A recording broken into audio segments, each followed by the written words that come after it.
Hello everyone, I'm David and welcome back to another First Aid Skills video. In this week's video, we're going to be going over the injury check, which is the last step of our secondary assessment.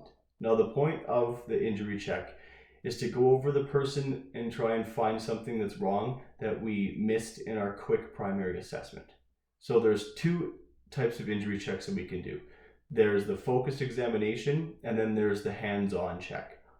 So the focused examination is used when the person is responsive and can answer your questions and is willing to answer your questions. So this is as easy as sitting them down and just asking them what is wrong. So ask them if they have any pain anywhere, if they have any cuts, any bruises, and if they tell you, check them, and then you can base whether or not you want to call 911 on the findings you have for the person. Now with this check, you want to make sure you keep it as private as possible. So don't remove any clothes unless you absolutely have to provide first aid. So with the hands-on check, this one is used for when the person is unresponsive or is unable to communicate with you what is wrong. So with the hands-on, you have to systematically go over the person's body to see if you can find anything wrong because they can't speak to you.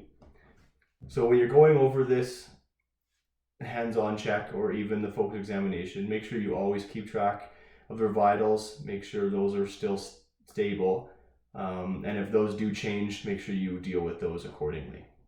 So with the hands-on check, we want to start with areas that if something is wrong will be the most dangerous. So that would be your head, chest, because you have all your organs in there, abdomen, or legs, because legs, you can lose a lot of blood through your legs, so we want to make sure we get all those checked first, and then you want to move to the arms. So when we're doing our hands-on check, you're checking really for anything abnormal. So for today, we have our mannequin. He has no arms or legs, so I'll just be showing kind of how you want to feel the arms and legs. You guys have to use your imagination a little bit with that. So you want to start with the head. Check the head, everything. You want to actually get your hands on so you can feel if there's any problems. If there's any soft spots, if there's anything abnormal like bumps, bruises, cuts, you want to check all that. Move down to the neck. Make sure there's no major cuts or anything like that. No soft spots. Down to the chest, and once you get to the chest, you want to make sure you watch their breathing. So when they're breathing, their chest should be rising and falling equally on both sides. If the right side's rising more than the left side, make note of this. This is something you want to share with EMS or 911 when they get there. So work your way from the chest. Make sure there's nothing wrong there. Get down to the abdomen. The abdomen should be soft. If the abdomen is hard, that could mean there could be internal bleeding, something wrong. Again, a hard abdomen. When someone is unconscious, your abdomen's soft, so that having it be hard would be abnormal. So with the abdomen, we actually want to push because we want to make sure we can feel if that is hard or if it is soft. So you want to move down to the pelvis, feel the pelvis. You don't want to push on their pelvis, because if you push down, if there is an injury or if it's broken, putting force on it can actually cause more damage to the pelvis. So you get down, check that, check the legs.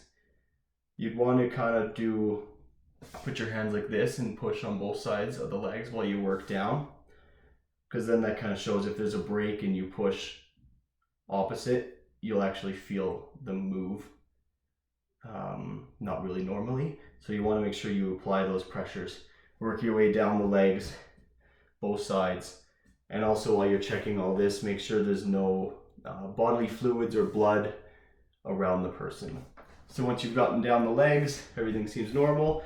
Move your way up to the arms. It doesn't matter which one you check first. And then check the other arm.